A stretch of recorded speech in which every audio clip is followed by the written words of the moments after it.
اعوذ باللہ من الشیطان الرجیم بسم اللہ الرحمن الرحیم۔ باب نمبر 43 علماء کی باتیں سننے کے لیے خاموش رہنا۔ حدیث نمبر 121۔ حضرت جریر بن عبداللہ رضی اللہ عنہ سے روایت ہے کہ نبی صلی اللہ علیہ وآلہ وسلم نے حجۃ الوداع کے موقع پر ان سے فرمایا لوگوں کو خاموش کرا۔ اس کے بعد آپ نے فرمایا اے لوگوں میرے بات ایک دوسرے کی گردنیں مار کے پھر کافر نہ بن جانا۔ باب نمبر 44۔ جب عالم سے پوچھا جائے کہ لوگوں میں کون زیادہ جاننے والا ہے تو بہتر ہے کہ وہ اپنے علم کو اللہ کے حوالے کر دے، یعنی اللہ عالم کہہ دے۔ حدیث نمبر 122۔ حضرت سعید بن جبیر سے روایت ہے انہوں نے کہا میں نے حضرت ابن عباس رضی اللہ عنہ سے عرض کیا نوف بقالی یہ کہتا ہے کہ موسیٰ بنی اسرائیل نہیں تھے بلکہ وہ کوئی اور موسیٰ تھے۔ انہوں نے فرمایا غلط کہتا ہے اللہ کا دشمن۔ فرمایا حضرت ابی بن کعب رضی اللہ عنہ سے روایت ہے نبی صلی اللہ علیہ وآلہ وسلم نے فرمایا اللہ کے نبی موسیٰ علیہ السلام ایک دن بنی اسرائیل میں خطبہ دینے کے لیے کھڑے ہوئے تو ان سے پوچھا گیا سب لوگوں میں بڑا عالم کون ہے؟ انہوں نے کہا میں سب سے بڑا عالم ہوں۔ اللہ نے ان پر عطاب فرمایا کیونکہ انہوں نے علم کو اللہ کے حوالے نہ کیا۔ پھر اللہ نے ان پر وحی بھیجی کہ میرے بندوں میں ایک بندہ دو دریاؤں کے ملنے کی جگہ پر ایسا ہے جو تجھ سے زیادہ علم رکھتا ہے۔ موسیٰ علیہ السلام نے کہا اے پروردگار میری ان سے کیوں کر ملاقات ہوگی؟ حکم ہوا ایک مچھلی کو تھیلے میں رکھو جہاں وہ گم ہو جائے وہی اس کا ٹھکانہ ہے۔ پھر موسیٰ علیہ السلام روانہ ہوئے اور ان کا خادم یوشع بن نون بھی ساتھ تھا۔ ان دونوں نے ایک مچھلی کو تھیلے میں رکھ لیا۔ جب ایک پتھر کے پاس پہنچے تو دونوں اپنے سر اس پر رکھ کر سو گئے۔ اس دوران میں مچھلی تھیلے سے نکل کر دریا میں چلی گئی جس سے حضرت موسیٰ علیہ السلام اور ان کے خادم کو تعجب ہوا۔ پھر دونوں بقیہ دن اور ایک رات چلتے رہے۔ صبح کو حضرت موسیٰ علیہ السلام نے اپنے خادم سے کہا ناشتہ لاؤ ہم تو اس سفر سے تھک گئے ہیں۔ موسیٰ جب تک اس جگہ سے آگے نہیں نکل گئے جس کا انہیں حکم دیا گیا تھا اس وقت تک انہوں نے کوئی تھکاوٹ محسوس نہ کی۔ اس وقت ان کے خادم نے کہا کہ آپ نے دیکھا کہ جب ہم پتھر کے پاس بیٹھے تھے تو مچھلی نکل بھاگی تھی اور میں اس کا ذکر کرنا بھول گیا۔ موسیٰ علیہ السلام نے کہا ہم تو اس کی تلاش میں تھے۔ آخر وہ دونوں کھوئی لگاتے ہوئے اپنے پاؤں کے نشانوں پر واپس لوٹے۔ جب اس پتھر کے پاس پہنچے تو دیکھا کہ ایک آدمی کپڑا لپیٹے ہوئے یا اپنے کپڑے میں لپٹا ہوا ہے۔ موسیٰ علیہ السلام نے اسے سلام کیا۔ حضرت خضر نے کہا تیرے ملک میں سلام کہاں سے آیا؟ حضرت موسیٰ علیہ السلام نے کہا میں یہاں کا رہنے والا نہیں ہوں بلکہ میں موسیٰ ہوں۔ حضرت خضر علیہ السلام نے کہا یا کیا بنی اسرائیل کے موسیٰ ہو؟ انہوں نے کہا ہاں۔ پھر حضرت موسیٰ علیہ السلام نے کہا کیا میں اس امید پر تمہارے ہمراہ ہو جاؤں جو کوئی ہدایت کی تمہیں تعلیم دی گئی ہے وہ مجھے بھی سکھا دو گے؟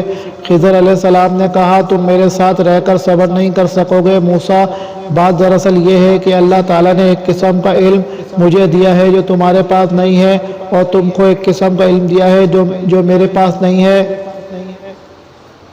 حضرت موسیٰ علیہ السلام نے کہا انشاءاللہ تم مجھے صابر پاؤ گے اور میں کسی کام میں آپ کی نافرمانی نہیں کروں گا۔ پھر وہ دونوں سمندر کے کنارے چلے۔ ان کے پاس کوئی کشتی نہ تھی، اتنے میں ایک کشتی گزری۔ انہوں نے کشتی والوں سے کہا ہمیں سوار کر لو۔ حضرت خضر علیہ السلام پہچان لیے گئے اس لیے کشتی والوں نے بغیر اجرت کے بٹھا لیا۔ اتنے میں ایک چڑیا آئی اور کشتی کے کنارے بیٹھ کر اس نے سمندر میں ایک دو چونچیں ماری۔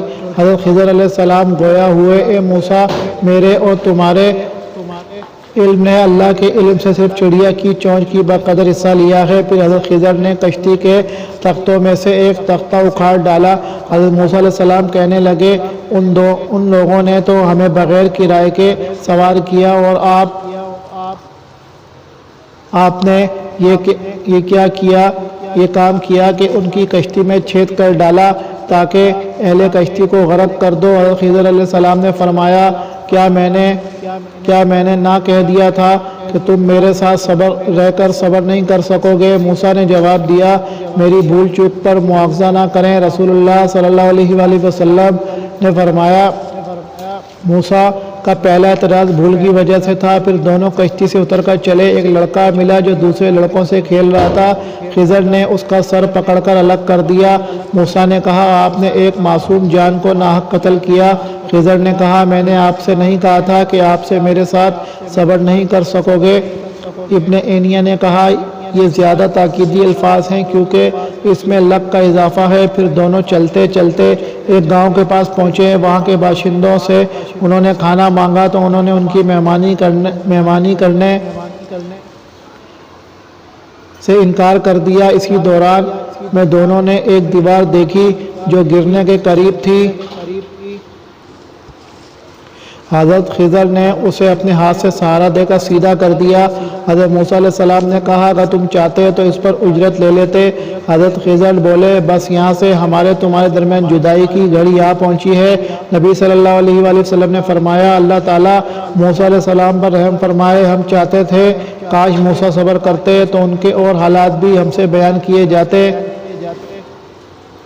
فائدہ حضرت خضر اس اعتبار سے زیادہ عالم تھے کہ انہیں تکوینیات سے کچھ معلومات دی گئی تھیں جو حضرت موسیٰ علیہ السلام کے پاس نہ تھیں۔ ان کے پاس علم تشریعی تھا جس کا کچھ حصہ حضرت خضر علیہ السلام کے پاس ضرور تھا کیونکہ حضرت خضر خواہ نبی ہوں یا ولی کسی نہ کسی شریعت کے ضرور پابند تھے۔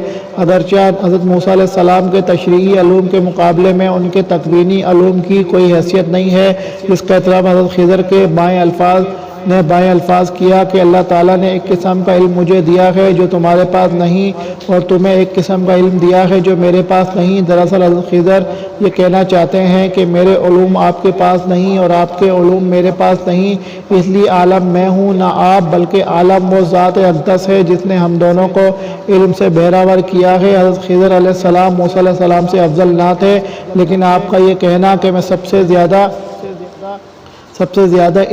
علم رکھتا ہوں اللہ تعالیٰ کو پسند نہ آیا۔ انہیں چاہیے تھا کہ اس بات کو اللہ کے حوالے کر دیتے، چنانچہ ان کا مقابلہ ایسے انسان سے کرایا گیا جو ان سے درجے میں کہیں کم تھا تاکہ اس قسم کا دعویٰ نہ کریں۔ باب نمبر 45 جو عالم بیٹھا ہو اس سے کھڑے کھڑے سوال کرنا۔ حدیث نمبر 123 حضرت موسیٰ اشعری رضی اللہ عنہ سے روایت ہے، انہوں نے فرمایا نبی صلی اللہ علیہ وآلہ وسلم کی خدمت میں ایک شخص آیا اور پوچھنے لگا یا رسول اللہ کی راہ میں لڑنا کسے کہتے ہیں؟ کیونکہ ہم میں سے کوئی غصے کی وجہ سے لڑتا ہے اور کوئی حمیت کے سبب جنگ کرتا ہے۔ رسول اللہ صلی اللہ علیہ وآلہ وسلم نے اس کی طرف اپنا سر مبارک اٹھایا۔ ابو موسیٰ کہتے ہیں آپ نے اپنا سر مبارک اس لیے اٹھایا تھا کہ وہ کھڑا تھا، پھر آپ نے فرمایا جو شخص اس لیے لڑے کہ اللہ کا بول بالا ہو تو ایسی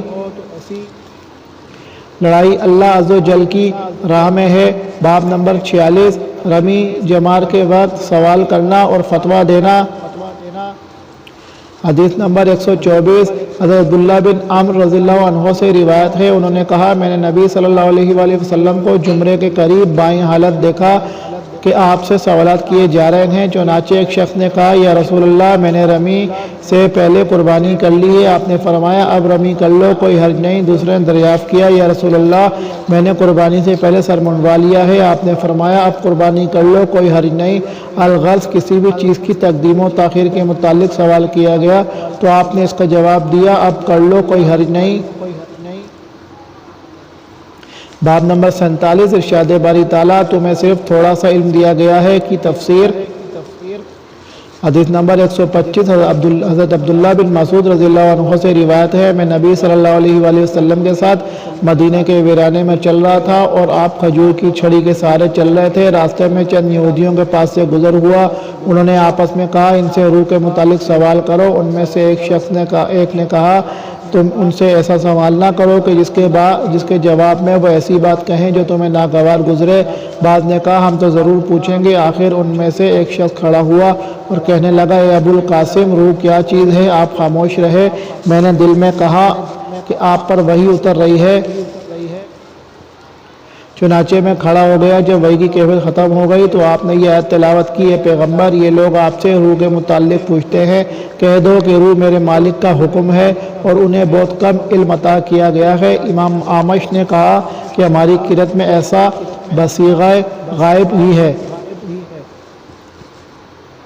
فائدہ قرآن مجید میں لفظ روح کئی معنوں میں استعمال ہوا ہے، مثلا حضرت جبریل کے لیے نزل بہ الروح روح الامین قرآن مجید کے لیے، وَكَذَلِكَ أَوْحَيْنَا إِلَيْكَ رُوحًا من امرنا، روح انسان کے لیے، فَتَنَفَّخْنَا فِيهِ من روحنا متعلقہ آیت میں روح سے مراد اور روح انسانی ہے جو پورے بدن میں پھیلی ہوئی ہے، اور بدن کی حرکت اس روح کی مرہون منت ہے، اس کی حقیقت اللہ کے سوا اور کوئی نہیں جانتا، لہٰذا ہمیں بھی اس کے متعلق لب کشائی سے اجتناب کرنا چاہیے۔ باب نمبر 48 اندیشہ کوتاہ فہمی کے پیش نظر کچھ پسندیدہ چیزیں ترک کر دینا تاکہ لوگ کسی سنگین غلطی میں مبتلا نہ ہو جائیں۔ حدیث نمبر 126 حضرت اسود سے روایت ہے، انہوں نے کہا مجھ سے حضرت عبداللہ بن زبیر رضی اللہ عنہ نے فرمایا، حضرت عائشہ رضی اللہ عنہ تو اس سے بہت راز کی باتیں فرمایا کرتی تھیں، تو کعبے کے متعلق انہوں نے تجھ سے کیا حدیث بیان کی ہے؟ میں نے کہا مجھ سے انہوں نے یہ کہا تھا، نبی صلی اللہ علیہ وآلہ وسلم نے فرمایا، اے عائشہ اگر تیری قوم کے لوگوں کا زمانہ قریب نہ ہوتا، ابن زبیر نے کہا یعنی کفر جہلیت کے قریب نہ ہوتا، نئے نئے اسلام میں داخل نہ ہوئے ہوتے، تو میں کعبے کی اس تعمیر کو منہدم کر دیتا اور اس کے 2 دروازے بنا دیتا، ایک سے لوگ داخل ہوتے اور دوسرے دروازے سے نکل جاتے۔ چنانچہ حضرت عبداللہ بن زبیر رضی اللہ عنہ نے اپنے دور حکومت میں ایسا ہی کیا۔ فائدہ امام بخاری رحمہ اللہ کا مقصود علماء کرام کو تنبیہ فرمانا ہے کہ ان حضرات کو عوام کے سامنے ہر اس جائز عمل سے اجتناب کرنا چاہیے جس سے غلط فہمی کا اندیشہ ہو۔ ممکن ہے کہ جس عمل کو جائز اور مستحب خیال کر کے کیا جا رہا ہو وہ مصلحت عامہ کے خلاف ہو، اور اس عمل کے اختیار کرنے میں بجائے فائدے کے نقصان ہو، وہ علماء سے متنفر ہو جائیں اور ان کے قریب آنے کے بجائے ان سے دور ہو جائیں۔ اس لیے ضروری ہے کہ پہلے ان کی ذہن سازی کی جائے۔ مثلاً جوتے سمیت نماز پڑھنا سنت ہے، لیکن اگر کسی جگہ لوگ جاہل ہوں اور ایسا کام کرنے سے اختلاف اور فساد کا اندیشہ ہو تو ایسی سنت پر عمل کرنے کو آئندہ کے لیے مؤخر کیا جا سکتا ہے۔ باب نمبر 49 علمی باتیں کچھ لوگوں کو بتلانا اور کچھ کو نہ بتلانا اس اندیشے سے کہ وہ سمجھ نہیں پائیں گے۔ حضرت علی رضی اللہ عنہ نے فرمایا، لوگوں کے سامنے ایسی باتیں بیان کرو جنہیں وہ پہچانتے ہیں۔ کیا تم چاہتے ہو کہ اللہ اور اس کے رسول کی تکذیب کی جائے؟ حدیث نمبر 127 حضرت ابو طفیل سے روایت ہے، وہ حضرت علی رضی اللہ عنہ سے یہ ارشاد بیان کرتے ہیں۔ حدیث نمبر 128 حضرت انس رضی اللہ عنہ سے روایت ہے، انہوں نے فرمایا، ایک دفعہ حضرت معاذ رضی اللہ عنہ رسول اللہ صلی اللہ علیہ وآلہ وسلم کے ہمراہ سواری پر پیچھے بیٹھے تھے۔ آپ نے فرمایا، اے معاذ بن جبل۔ انہوں نے عرض کیا، یا رسول اللہ سعادت مندی کے ساتھ حاضر ہوں۔ آپ نے فرمایا، اے معاذ۔ انہوں نے پھر عرض کیا، یا رسول اللہ میں حاضر ہوں۔ 3 مرتبہ ایسا ہوا۔ پھر آپ نے فرمایا، جو کہ سچے دل سے یہ گواہی دے کہ اللہ کے سوا کوئی معبود حقیقی نہیں اور محمد صلی اللہ علیہ وآلہ وسلم اس کے رسول ہیں، تو اللہ اس پر دوزخ کی آگ حرام کر دیتا ہے۔ حضرت معاذ نے عرض کیا، یا رسول اللہ کیا میں لوگوں میں اس کی تشہیر نہ کروں تاکہ وہ خوش ہو جائیں؟ آپ نے فرمایا، ایسا کرے گا تو انہیں اسی پر بھروسہ ہو جائے گا۔ پھر حضرت معاذ رضی اللہ عنہ نے اپنی وفات کے قریب کتمان علم کے گناہ سے بچنے کے لیے یہ حدیث لوگوں کو بیان کی۔ حدیث نمبر 129 حضرت انس رضی اللہ عنہ ہی سے روایت ہے، انہوں نے کہا، مجھ سے بیان کیا گیا کہ ایک مرتبہ نبی صلی اللہ علیہ وآلہ وسلم نے حضرت معاذ بن جبل رضی اللہ عنہ سے فرمایا، جو شخص اللہ سے بائیں حالت ملے گا کہ اس نے اللہ کے ساتھ کسی کو شریک نہیں کیا ہوگا تو وہ یقیناً جنت میں داخل ہوگا۔ حضرت معاذ رضی اللہ عنہ بولے، یا رسول اللہ کیا میں لوگوں کو اس بات کی بشارت سنا دوں؟ آپ نے فرمایا، نہیں، مجھے اندیشہ ہے کہ لوگ اس پر بھروسہ کر بیٹھیں گے۔ باب نمبر 50 علم کے لیے شرم سے کام لینا درست نہیں۔ حضرت مجاہد کہتے ہیں، حیا کرنے والا تکبر کرنے والا علم حاصل نہیں کر سکتا۔ حضرت عائشہ رضی اللہ عنہا فرماتی ہیں، انصار کی عورتیں کیا خوب ہیں، انہیں دین میں سمجھ حاصل کرنے میں شرم دامن گیر نہیں ہوتی۔ حدیث نمبر 130 حضرت ام سلمہ رضی اللہ عنہا سے روایت ہے، ام سلیم رضی اللہ عنہا رسول اللہ صلی اللہ علیہ وآلہ وسلم کے پاس آئیں اور عرض کیا، یا رسول اللہ، اللہ تعالیٰ حق بات بیان کرنے سے نہیں شرماتا، کیا عورت کو احتلام ہو تو اسے غسل کرنا چاہیے؟ رسول اللہ صلی اللہ علیہ وآلہ وسلم نے فرمایا، ہاں، جبکہ اپنے کپڑے پر پانی دیکھے۔ ام سلمہ رضی اللہ عنہا نے شرم سے اپنا منہ چھپا لیا اور عرض کیا، یا رسول اللہ کیا عورت کو بھی احتلام ہوتا ہے؟ آپ نے فرمایا، ہاں، تیرا ہاتھ خاک آلود ہو پھر بچے کی صورت ماں سے کیوں کر ملتی ہے؟